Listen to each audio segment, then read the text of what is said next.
Vote এলেই যেন এলাকার আকাশে বাতাসে ভেসে বেড়ায় নির্বাচনী প্রচারণা। তবে এ শুধু সাধারণ বাংলা ভাষায় নয়, সাথে মিশেছে উর্দুও। একই মাইক, একই স্লোগান, কিন্তু দুই ভাষার ভোটের আহ্বান। অটোরিকশার চাকা ঘোড়ার সাথে দোকানের সামনে জমছে ভিড়, আর শহরের অলিতে গলিতে শোনা যায় নির্বাচনের বার্তা। বাঙালি বিহারের মিশ্র এই শহরের ভোটের লড়াই শুধু পোস্টার বা প্রতিশ্রুতিতে সীমাবদ্ধ নয়, এখানে রাজনীতি কথা বলে ভাষার মধ্য দিয়েই। নীলফামারী ৪ আসনের ত্রয়োদশ জাতীয় সংসদ নির্বাচন ঘিরে প্রচারণায় এসেছে এক ভিন্ন মাত্রা। বাঙালি বিহারের মিশ্র শহর সৈয়দপুরে ভোট চাইতে বাংলার পাশাপাশি উর্দু ভাষায় মাইকিং করছেন প্রার্থীরা। দুপুর থেকে রাত পর্যন্ত শহরের বিভিন্ন এলাকায় দুই ভাষায় স্লোগান যাচ্ছে শোনা। শিয়া বাটার ও ভিটামিনে সমৃদ্ধ লিলি বিউটি সোপ, তারুণ্যময় উজ্জ্বল ত্বকের জন্য।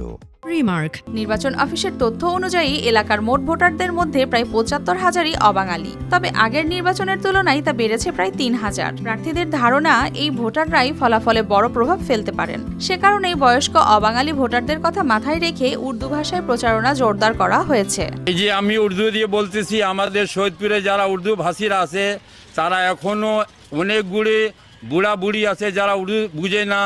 এই জন্য আমি উর্দু দিয়ে প্রচার করতেছি যাতে ওনারা বুঝতে পারে, ভোট দিতে পারে। এই জন্য আমি উর্দুতে প্রচার করতেছি। পর্যবেক্ষকদের মতে এবারও সৈয়দপুর কেন্দ্রিক অবাঙালি ভোটাররা বিজয়ের বড় নিয়ামক হয়ে উঠতে পারেন। এখানে কোনো একক ধারার রাজনীতি নেই, আছে পরিবর্তনের গল্প।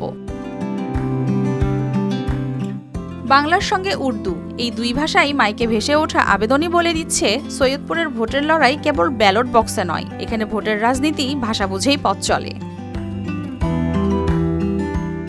News desk, RTV।